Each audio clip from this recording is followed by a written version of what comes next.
अस्सलाम वालेकुम स्टूडेंट्स। आज हम लोगों का जो टॉपिक अंडर डिस्कशन है वो है थर्मोरेगुलेशन। हम लोगों ने होमियोस्टेसिस सबसे पहले पढ़ा था, उसके बाद हमने ऑस्मोरेगुलेशन पढ़ा और आज थर्मोरेगुलेशन पढ़ना है। ऑस्मोरेगुलेशन भी थर्मोरेगुलेशन और होमियोस्टेसिस की एक टाइप थी, जबकि जो हमारे पास थर्मोरेगुलेशन है ये भी क्या होमियोस्टेसिस की एक टाइप ही है, उसका ही प्रोसेस है। इसको हम डिस्कस करते हैं ये क्या है। ऑस्मोरेगुलेशन में हमने देखा था कि साल्ट्स और वाटर की कंसंट्रेशन को मेंटेन करना, जबकि थर्मो रेगुलेशन में मतलब थर्म टेम्परेचर और रेगुलेशन रेगुलेट करना उनको। वन बाय वन अब इसको देखेंगे कौन से एनिमल्स हैं, हीट सोर्सेज क्या हैं, इंसानों में कैसे होता है, टाइप्स कौन सी हैं ऑर्गेनिजम्स की on basis of thermo regulation. सबको वन बाय वन इस टॉपिक में हम डिस्कस करेंगे। It is the process, thermoregulation is the process by which organism maintain their internal body temperature within tolerable range regardless of the temperature of external environment। ये same वही definition है जो हम homeostasis की पढ़ी थी कि it is the process by which organism maintain their internal condition body condition with in tolerable range regardless of the external environment. External environment जो मर्जी होता रहे, उसने टॉलरेबल रेंज के अंदर क्या करना होता है, अपनी बॉडी को मेंटेन करना होता है। तो थर्मो रेगुलेशन में किस चीज़ को है, टेम्परेचर को मेंटेन करना होता है। और ये जो टेम्परेचर है ये मोस्टली जो इम्पोर्टेंट है for animals, important for animals. Animals में भी है, प्लांट्स में भी है, लेकिन यहाँ पे एनिमल्स को डिस्कस किया जा रहा है तो हम एनिमल्स को ही डिस्कस करेंगे। एनिमल्स में कैसे डिफरेंस इम्पोर्टेंट है, हमने पढ़ा हुआ है कि एंजाइम्स क्या हैं, सेंसिटिव हैं टेम्परेचर से। टेम्परेचर ज़्यादा होगा या कम होगा तो ये एंजाइम वर्किंग छोड़ जाएंगे। अब अगर टेम्परेचर लो हो जाए तो क्या हो सकता है, टेम्परेचर लो हो गया तो जो ऑप्टिमल टेम्परेचर 37 डिग्री है ना उससे कम हो गया तो फिर क्या होगा, जो एंजाइम सबस्ट्रेट कोलिजन है, एंजाइम और सबस्ट्रेट क्या होते हैं, अटैच होते हैं, उनकी जो रेशियो है वो क्या हो जाती है, कम हो जाती है। रेशियो क्या हो जाती है, डिक्रीज। मतलब आप ये कह सकते हैं टेम्परेचर और enzyme substrate collision directly proportional है। तो ये जब कम होगी तो वो भी क्या हो जाएगी, ड्रॉप कर जाएगी। और अगर टेम्परेचर बढ़ जाए, ये तो हुआ टेम्परेचर कम हुआ, टेम्परेचर बढ़ जाए तो क्या हो सकता है, तो जो एंजाइम्स हैं वो यहाँ पे क्या होना शुरू हो जाते हैं, डिनेचर होना स्टार्ट हो, ख़त्म होना स्टार्ट हो जाते हैं। उनकी एबिलिटी, जो वर्क करने की एबिलिटी है वो क्या हो जाती है, ख़त्म हो जाती है। वो अपना फंक्शन परमानेंटली लॉस कर देते हैं, लॉस फंक्शन परमानेंटली। इसके अलावा हाई टेम्परेचर पे क्या होता है, जो सेल मेम्ब्रेन है उसकी सिलेक्टिव परमेबिलिटी क्या हो जाती है, ख़त्म हो जाती है। सिलेक्टिव परमेबिलिटी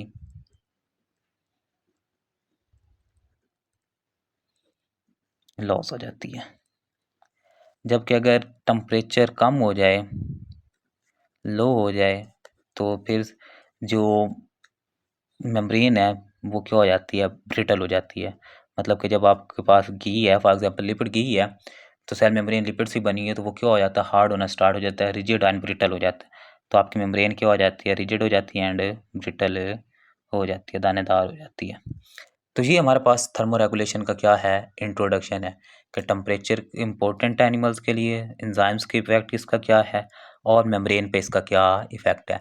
पहली जो सेकंड पैराग्राफ में जो पहली 3 लाइन हैं, 4 लाइन्स, वो क्या हैं, एंजाइम के ऊपर इफेक्ट किया है, effect of temperature on enzymes. और सेकंड हमारे पास है effect of temperature on sale membrane. तो सेल मेम्ब्रेन के हाई टेम्परेचर का क्या इफेक्ट है और लो टेम्परेचर का क्या इफेक्ट है। नेक्स्ट हमने डिस्कस करना है types of animals on the basis of heat source. Types of animal on the basis of heat source. Heat source की बेस पे 2 तरह के हमारे पास ऑर्गेनिजम्स हैं। एक है एक्टोथर्म्स और दूसरा है एंडोथर्म्स। एक्टोथर्म्स वो हैं जो बाहर से एनर्जी हासिल करते हैं, एंडो वो हैं जो अंदर से अपनी बॉडी से एनर्जी हासिल करते हैं। तो इसकी डेफिनेशन क्या होगी, the animals that gain most of their body energy from environment। जो environment से हासिल करते हैं उन्हें आप लोग क्या कहते हैं? एक्टोथर्म्स कहते हैं। अब इसमें फिर कि क्या-क्या होता है, इसके कैरेक्टरिस्टिक्स क्या हो सकते हैं कि जो इसका इंटरनल टेम्परेचर है वो चेंज होता है।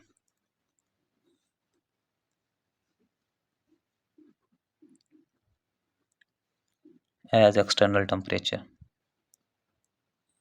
जैसे-जैसे एक्सटर्नल टेम्परेचर चेंज होगा वैसे-वैसे क्या होगा, इंटरनल टेम्परेचर भी चेंज होगा। और इसके एग्ज़ाम्पल में बात करें तो इनवर्टिब्रेट्स क्या हैं, एक्टोथर्म्स की एग्ज़ाम्पल हैं। इनवर्टिब्रेट्स का मतलब क्या होते हैं, जिनमें रीढ़ की हड्डी मौजूद नहीं है। और कुछ वर्टिब्रेट्स, फिशेज़, एम्फीबियंस वगैरह भी क्या हैं, वो भी क्या होती हैं, एक्टोथर्म्स हैं। जिसमें फिशेज़ हैं, एम्फीबियंस हैं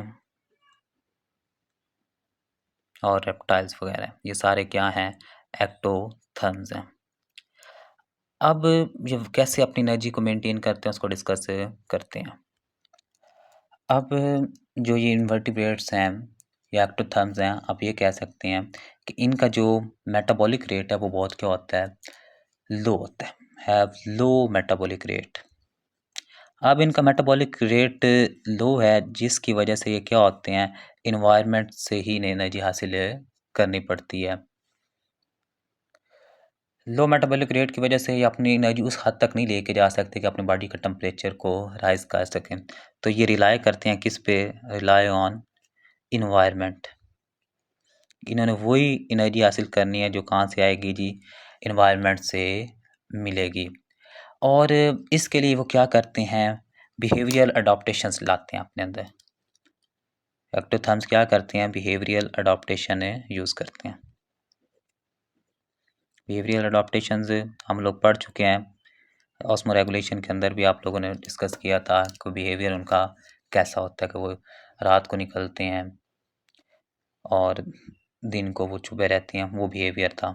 इसी तरह इनका बिहेवियर क्या है, बिहेवियरल अडॉप्टेशंस की अगर हम बात करें तो अगर टेम्परेचर कम है तो ये क्या करेंगे, एक्टोथर्म्स धूप में बैठेंगे, जिस प्रोसेस को आप लोग नाम देते हैं रेडिएशन। और या वो क्या करेंगे, वार्म रॉक्स पे बैठेंगे, जिसे आप लोग क्या कहते हैं, कंडक्शन। इसकी डेफिनेशन क्या होगी, the एक्टोथर्म्स bask in the sun called radiation or sit on a warm rock called conduction। और अगर टेम्परेचर बढ़ गया तो फिर ये क्या हो जाएगा, ये ज़मीन के अंदर चले जाएंगे, ब्रो इन द इनटू अर्थ। और अगर बहुत ज़्यादा टेम्परेचर लो है तो फिर ये खुद को क्या कर लेते हैं, डोरमेंट कर लेते हैं। डोरमेंट पीछे आपने पढ़ा था कि कुछ अर्से के लिए इस तरह खुद को बना लेते हैं जैसे ये मुर्दा, और जब तक वापस कंडीशन नॉर्मल नहीं आएगी ये इसी कंडीशन में रहेंगे। तो ये हमारे पास एक्टोथर्म की बिहेवियरल अडॉप्टेशन है। नेक्स्ट हम लोगों ने डिस्कस करना है एंडोथर्म्स। एंडोथर्म क्या है, एंडोथर्म्स, एंडोथर्म्स वो हैं जो अपनी animals that generate majority of it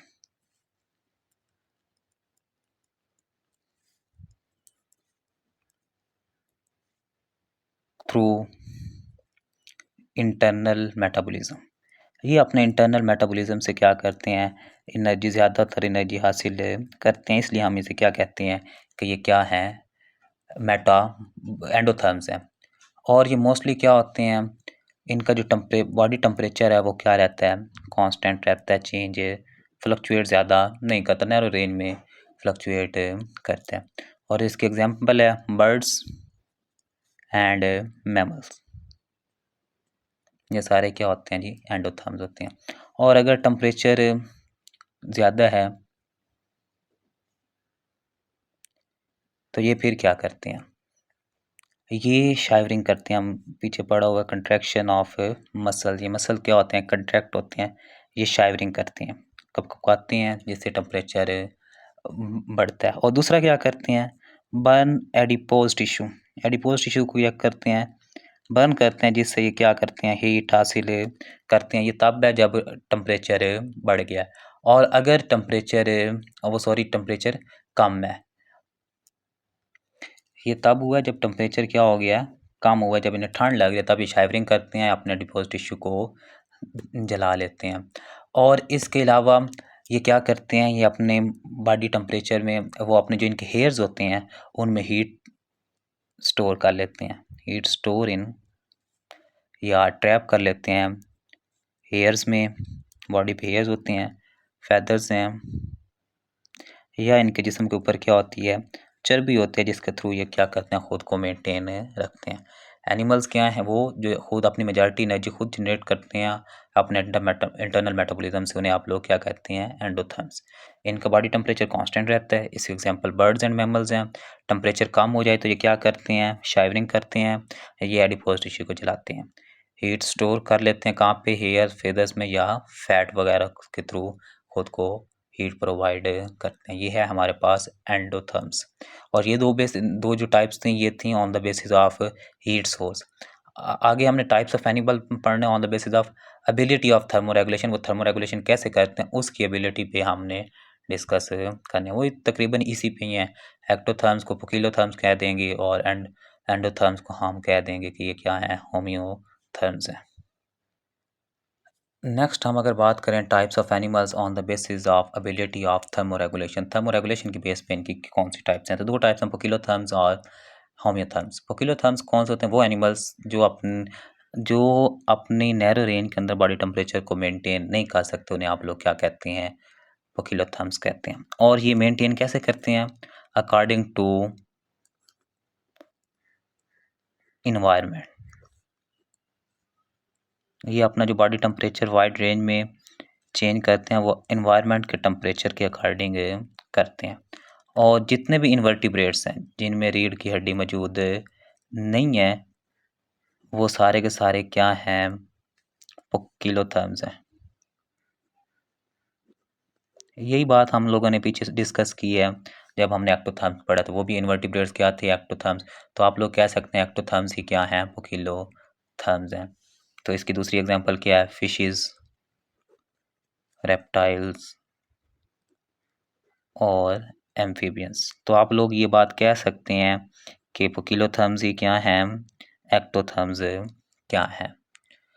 दूसरी बात हम करें होम्योथर्म्स की, तो होम्योथर्म्स की वही बात होगी कि होम्योथर्म्स क्या हैं, एंडोथर्म्स हैं, कि वो क्या कर सकते हैं, अपने बॉडी टेम्परेचर को मेंटेन कर सकते हैं। तो होम्योथर्म्स ही क्या हैं, एंडोथर्म्स हैं। ये वो एनिमल्स होंगे maintain constant internal body temperature,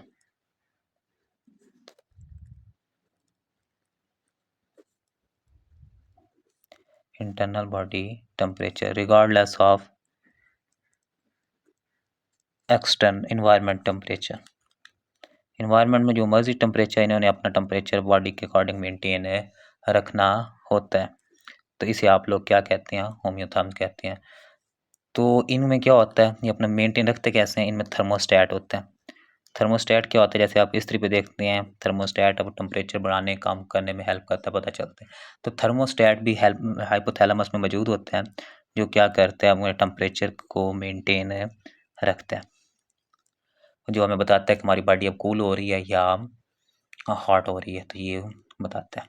और इसके एग्जांपल की बात करें, इसके एग्जांपल में कौन कौन ऑर्गेनिज्म है, वही बर्ड्स एंड मैमल्स।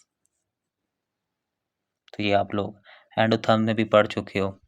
और एग्जांपल के तौर पर ह्यूमन में क्या होता है, इंटरनल टेम्परेचर क्या है, अगर वो बढ़ जाता है या कम हो जाता है तो हमारी बॉडी उसे मेंटेन करने में हेल्प करती है।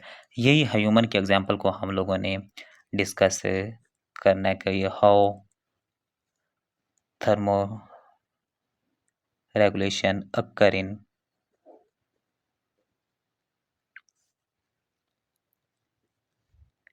ह्यूमन। ये एक अलग से भी लॉन्ग क्वेश्चन है, आता है कि थर्मो रेगुलेशन ह्यूमन में कैसे होती है, उसको हम लोगों ने डिस्कस करना है। जबकि जो हम पीछे पढ़े हैं वो भी लॉन्ग क्वेश्चन, उनमें भी से भी आ सकता है कि नेचर ऑफ एक्सक्रीटरी प्रोडक्ट कौन सा हो सकता है, या ये problems and method of osmoregulation, और feedback mechanism, homeostasis and feedback mechanism, ये भी लॉन्ग क्वेश्चन है, आ सकता है। तो अब हमने देखना है किस चीज़ को, ये थर्मोरेगुलेशन इन ह्यूमन कैसे होती है, इसको डिस्कस करते हैं।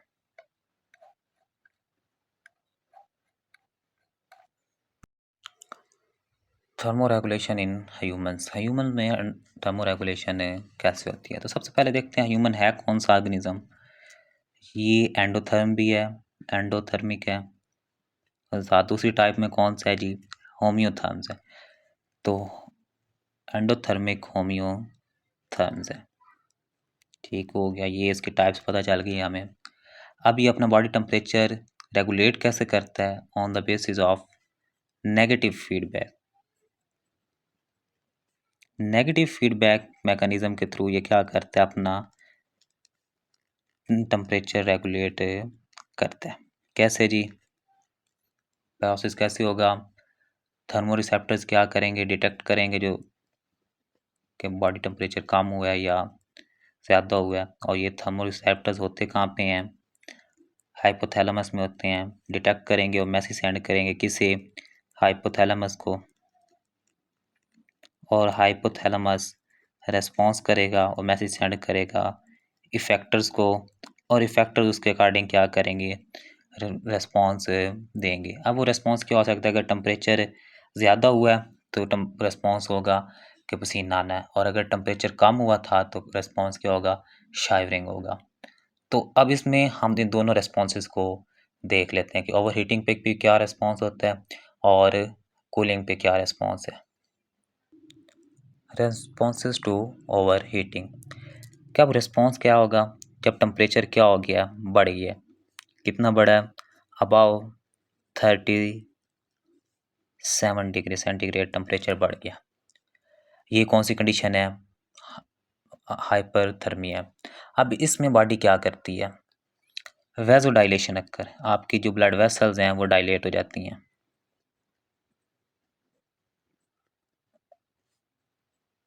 रिस्पॉन्स क्या आता है कि आपकी जो ब्लड वेसल्स हैं वो क्या हो गई हैं, डायलेट हो गई हैं। ये कब हुआ, जब टेम्परेचर बढ़ गया। अब जब ये वेजोडाइलेशन होगी, एक्सपेंशन हुई है, तो जो ब्लड कैपलरीज हैं स्किन में, ये वेजोडाइलेशन उनमें हुई है जो ब्लड कैपलरीज कहाँ पे हैं, स्किन में, इन स्किन वाली ब्लड कैपलरीज में क्या हुआ, वेजोडाइलेशन हुई है।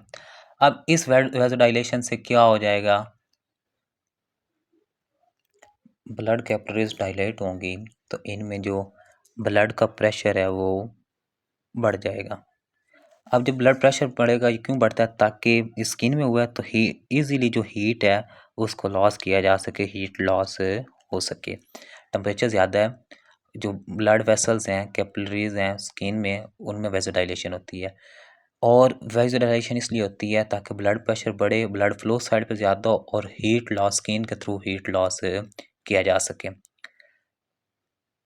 सेकंड जो इसका मेथड होता है वो क्या होता है, स्वेट ग्लैंड्स एक्टिवेट होते हैं, और स्वेट ग्लैंड्स क्या करते हैं, स्वेटिंग करते हैं, और स्वेटिंग काज कूलिंग, और स्वेटिंग क्या करता है, पसीना जब आपको आता है तो आपको कूलिंग फील होती है। इसके अलावा जो थर्ड रिस्पॉन्स है वो ये है कि जो हमारे थायराइड ग्लैंड है वो क्या कर देता है, स्क्रीशन डिक्रीज कर देता है, decrease secretion of thyroxine. Thyroxine की जो स्क्रीशन है वो क्या हो जाती है, डिक्रीज हो जाती है। और जब ये डिक्रीज होगी तो मेटाबॉलिक रेट भी डिक्रीज हो जाएगा, और मेटाबॉलिक रेट डिक्रीज होने से हमारी जो इंटरनल हीट है वो भी क्या हो जाएगी, रिड्यूस हो जाएगी।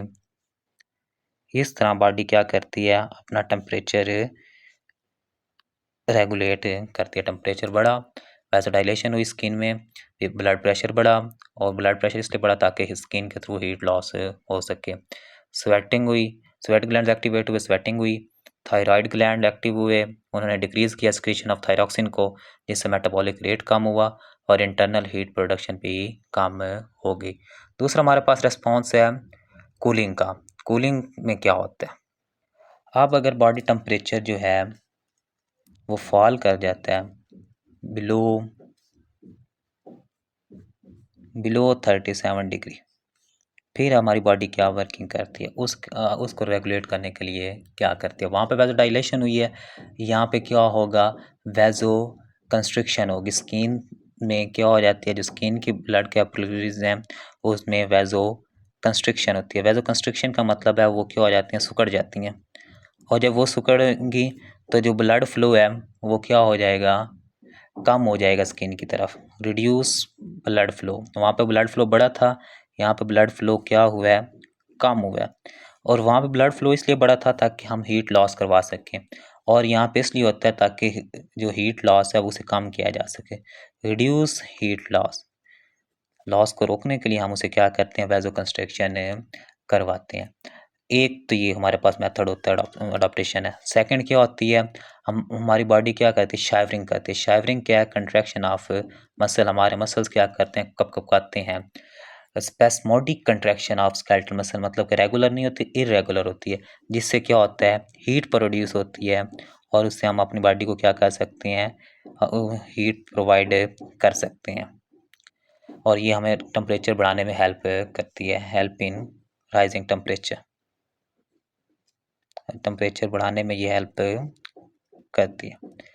इसके अलावा क्या होता है कि जो हमारे टाइनी मसल हैं, जो छोटे छोटे मसल होते हैं of the base of hair follicles, on the base of, जो हमारी बॉडी पे हेयर्स हैं उनके बेस में जो मसल्स होते हैं वो क्या हो जाते हैं, कंट्रैक्ट हो जाते हैं, और जिसे आप लोग क्या कहते हैं, गूज बम्प्स कहते हैं। जब ये मसल्स कंट्रैक्ट होंगे तो एयर इसमें क्या हो जाती है, एयर ट्रैप्ड हो जाती है, और वो हमें क्या काम देती है, एज एन इंसुलेटर। ये इंसुलेटर के तौर पर हमारे पास ऐड करती है, और इसके थ्रू भी हम क्या कर सकते हैं, अपना टेम्परेचर बढ़ा सकते हैं। ये हमारे पास था रिस्पॉन्स टू कूलिंग, कि हम कूलिंग में क्या होता है, स्किन की वैसे कंस्ट्रिक्शन होती है, ब्लड फ्लो कम होता है ताकि हीट लॉस ना हो। शाइवरिंग होती है ताकि हम टेम्परेचर बढ़ा सकें। जो बेस पे होते हैं मसल्स होते हैं, जो शॉर्ट मसल्स होते हैं वो कंट्रैक्ट हो जाते हैं और गूज़बम्प्स बनाते हैं, जिससे एयर ट्रैप हो जाती है और इंसुलेटर के तौर पर एक्ट करती है। इसके अलावा एक साइड बॉक्स है, साइड बॉक्स को हम लोग डिस्कस करें कि उसमें लिखा हुआ है कि ये जो हमारे रिसेप्टर हैं, थर्मो रिसेप्टर्स, ये हमारे जो हायर सेंटर ऑफ ब्रेन है, जैसे सेरिब्रम वगैरह, उसको भी क्या करते हैं, एक्टिवेट करते हैं, स्टिमुलेट करते हैं, और जिससे हमें फील होता है कि या तो हमें ठंडक फील होगी या गर्मी फील होगी, कोल्डनेस या और वार्मथ।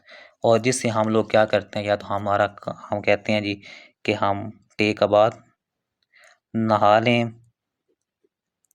या क्या करें, टर्निंग ऑन फैंस, पंखे चला लें, या अगर ठंड लग रही है तो फिर हम क्या कहते हैं कि हीटर्स ऑन कर लें।